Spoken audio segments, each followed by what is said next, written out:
तर राज ठाकरेंनी उद्धव ठाकरेंना ऑफर देण्याची ही काही पहिली वेळ नाहीये। यापूर्वी राज ठाकरेंनी उद्धव ठाकरेंना कधी कधी युतीचा प्रस्ताव दिला होता, ते बघूयात ग्राफिक्सच्या माध्यमातून। 2014 मध्ये भाजपने शिवसेनेशी युती तोडली होती। विधानसभेच्या जागा वाटपावरून युतीमध्ये वाद होते, तर एकनाथ खडसेंकडून युती तुटल्याची घोषणा त्यावेळी करण्यात आली। युती तुटल्यानंतर राज ठाकरेंकडून उद्धव ठाकरे यांना युतीचा प्रस्ताव पाठवण्यात आला 2014 मध्ये। तर विधानसभेच्या जागा वाटपावर चर्चा ही झाली होती या दोघांमध्ये, पण ऐनवेळी ठाकरे बंधूंमध्ये फिसकटलं। त्यानंतर 2017 मध्ये राज ठाकरेंकडून उद्धव ठाकरेंना युतीचा प्रस्ताव पाठवण्यात आला। दोन्ही वेळेला युतीचं घोडं पुढे सरकलं नाही। त्यानंतर 2017 साली बीएमसी निवडणुकीमध्ये शिवसेना भाजप युती तुटली होती आणि त्याही वेळी राज ठाकरेंकडून उद्धव ठाकरे यांना टाळी देण्याचा प्रयत्न झाला। शिवसेनेनं राज यांच्या प्रस्तावाला प्रतिसाद त्यावेळी दिला नाही।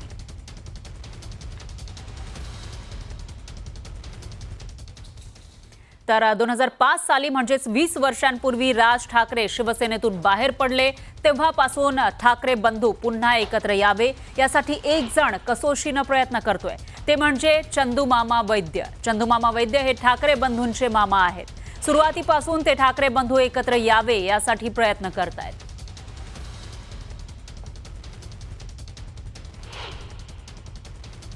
मला खरं आनंदाचा दिवस आहे आजचा, की ज्या गोष्टीसाठी मी आज एवढे वर्ष प्रयत्न करत होतो त्याला आज सुदैवाने यश यायची चिन्ह दिसत आहेत। आणि हा मराठी माणसाच्या आणि महाराष्ट्रासाठी एक सुवर्ण असा काल आहे असं मी म्हणेन। आपण म्हणतो ना की शेवटी blood is thicker than water, आणि ह्या गोष्टीमुळे महाराष्ट्रामध्ये ज्या अनेक घराण्यामध्ये वाद आणि हे चाललेले आहेत ते सुद्धा एकत्र ह्या गोष्टीचा धडा घेऊन ते सुद्धा एकत्र यायचा प्रयत्न होईल अशा ईश्वरचरणी प्रार्थना आहे। दरम्यान राज ठाकरे आणि उद्धव ठाकरे एकत्र येत असतील तर तुमच्या पोटात का दुखतं, असा खोचक सवाल उपमुख्यमंत्री अजित पवारांनी पत्रकारांना विचारला। दोन्ही नेते एकत्र येण्यासंदर्भात दादा नेमकं काय म्हणाले बघूयात। दोघांनी या प्रस्तावाला काही अटी शर्तींवर कबुली असल्याचं जाहीर केलं। मला एक कळत नाही पत्रकार मित्रांनो, ते एका कुटुंबातले एका परिवारातले, त्यांनी त्यांच्या संदर्भात काय करावं हा त्यांचा अंतर्गत प्रश्न आहे। त्याच्यात आपण नाक खुपसायचं काय कारण? यातून मुंबईतलं राजकारण बदलले, तुम्हाला काय अडचण काय, तुम्हाला काय त्रास होणार आहे त्याच्यावर त्यांनी त्यांच्या दोन पक्षाच्या संदर्भामध्ये काय भूमिका घ्यावी हा 100% त्यांचा तो अंतर्गत प्रश्न आहे।